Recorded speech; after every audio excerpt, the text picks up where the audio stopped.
le bilan que je tire, lui-même il a tiré le bilan parce que quand vous allez pendant la campagne pour faire des promesses, ça veut dire que vous n'avez pas réalisé grand-chose. Si vous avez réalisé grand-chose, je pense que vous n'allez pas tenir des promesses pour dire que je vais faire des conduits d'eau, je vais vous apporter de l'électricité, donc je vais faire un lotissement, exemple à Néma 2. Mais si c'est présenté à nouveau, cela veut dire qu'il a quelque chose? Il a fait quelque chose? Bien sûr, quelqu'un qui travaille pendant 12 ans, c'est évident qu'il y ait à faire quelque chose. Mais c'est insuffisant par rapport aux attentes de la population de Ziguinchor. Oui, et que la population de Ziguinchor attend plus que cela parce que les opportunités sont toujours là. Voilà. L'autre grande question de cet entretien avec Idrissa Bodian, c'est juste, vous êtes candidat pour la mairie de Ziguinchor, vous avez des adversaires de taille, des grandes figures politiques, Ousmane Sonko, Abdoulaye Baldé. Est-ce que quelque part votre candidature n'est pas suicidaire? Absolument non. Non, parce que ce n'est pas... On ne vote pas parce que c'est le nom de tel ou de tel. C'est les populations de Ziguinchor qui vont choisir leur maire. Et moi, la chance que j'ai été porté par des jeunes et des femmes. Alors que, si on fait l'historique récente, comment est venue la candidature du maire sortant? La candidature du maire sortant, vous savez très bien, c'est une frustration qui a mené cette candidature. Comment est venue la candidature de l'autre? Donc, la candidature de Sonko, c'est parce qu'il n'a pas le choix. Et quelqu'un qui n'était même pas prêt pour être maire et se retrouver maire, ça veut dire que c'est malgré. C'est une candidature de force malgré. Et comment est venue la candidature de Benoît, exemple? C'est une candidature quand même qui est, je dirais, imposée. Vous-même, vous le savez très bien. Donc, ça veut dire que je suis le seul candidat que le choix a été porté de façon naturelle et simple.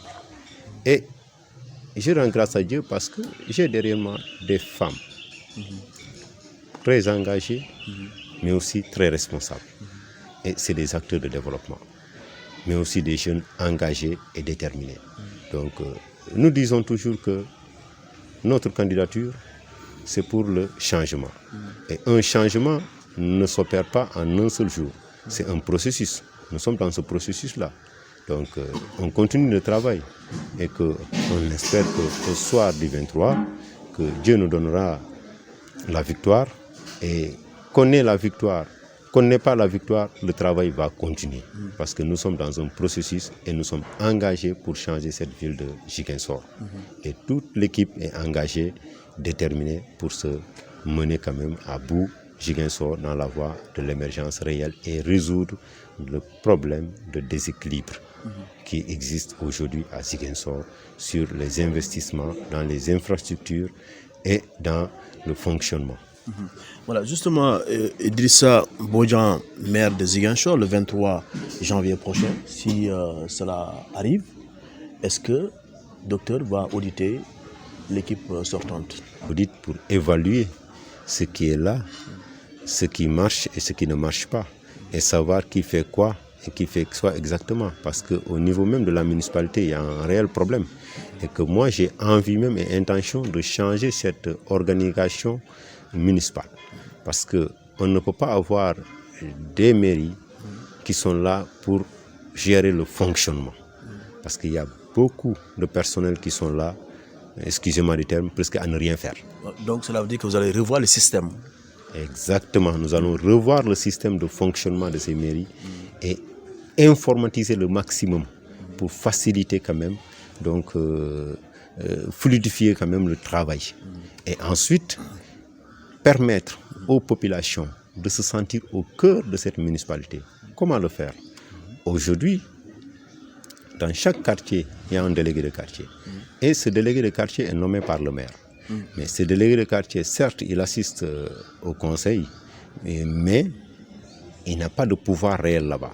Mais au-delà de ça, moi en tant que maire, je vais renforcer le pouvoir de ces délégués de quartier pour qu'ils soient des représentants exactement de la population et que les populations se sentent imprégnées par la mairie. Exemple, je vais renforcer quand même leur salaire parce que c'est des gens qui travaillent beaucoup, mais ils n'ont pas de rémunération importante.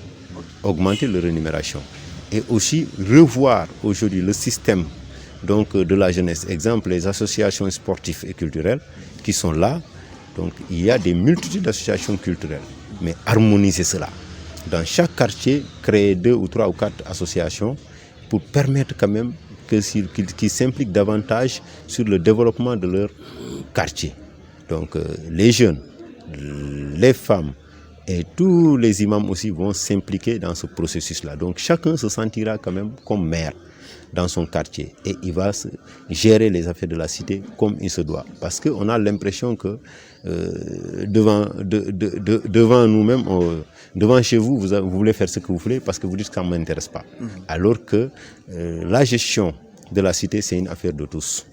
Et que nous tous, nous devons nous impliquer. Mais pour que nous puissions nous impliquer, il faut que, exemple, si devant chez vous, il y a une lampe qui se casse, il faut que la mairie trouve la nécessité de réparer cette lampe-là et de faire comprendre à la population que cette lampe-là nous appartient tous.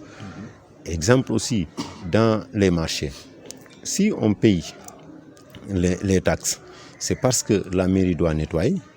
Le problème de l'insalubrité, c'est énorme à Ziguinchor. Vous allez dans les quartiers comme Goumel, vous voyez qu'il y a un problème d'assainissement, d'évacuation des eaux usées. Il y a un problème d'insalubrité. Donc, c'est très difficile. Donc, dans cette gestion, je pense qu'il faut revoir l'organisation. Donc, et aussi, le problème de lotissement des terrains et la vente, c'est un problème très sérieux. Aujourd'hui, Kantène, le problème est là-bas. Djabir, le problème est là-bas. Donc, et Némade aussi. On s'apprête à lotisser Némade. Et le problème risque de revenir encore. Et je pense qu'en tant que maire, il faut prendre ces problèmes en charge et revoir réellement ce qu'il y a. Mais tout cela, vous savez ce qui amène ces problèmes-là? C'est une manque de transparence. Parce que vous ne pouvez pas venir dans une zone, rencontrer les populations autochtones.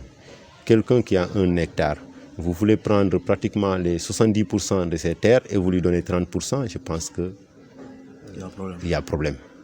Et malheureusement, si vous l'utilisez pour le domaine public, c'est mieux, mais vous utilisez pour revendre ça à d'autres habitants.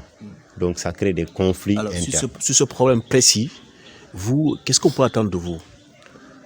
Ce que la population pourrait attendre de moi, c'est d'abord de créer la transparence dans la gestion de ces lotissements-là. Quand nous allons lotir quelque part, il faut qu'il y ait une transparence. D'abord, un recensement de toutes les populations autochtones qui sont là-bas d'abord. Celui qui a 2 terrains, on discute d'abord des conditions d'attribution. Mais aussi, les lotissements, il faut d'abord des espaces quand même publics pour des infrastructures, comme je le dis, sociaux de base. Il faut qu'il y ait des marchés, il faut qu'il y ait des écoles, il faut qu'il y ait des mosquées, il faut qu'il y ait des aires de jeu pour les enfants, il faut qu'il y ait des terrains de football. Donc tout cela doit être dans l'harmonie, dans la discussion, mais dans la transparence. Aujourd'hui, vous allez lotir un quartier, vous demandez l'habitant de ce quartier-là, il ne sait même pas les infrastructures qui sont prévues dans ce quartier-là. Et même s'ils sont prévus, quelques temps après, vous allez voir un morcellement en train de les vendre. Il y a un problème. Donc, il faut qu'il y ait une transparence dans la gestion de ces infrastructures pour que demain, si quelqu'un essaie de construire là-bas, les populations pourront en voir que ce n'est pas normal, ça c'est prévu pour un marché, vous ne pouvez pas construire ici et qu'on essaie de rectifier. Donc, c'est la transparence qu'il faut faire.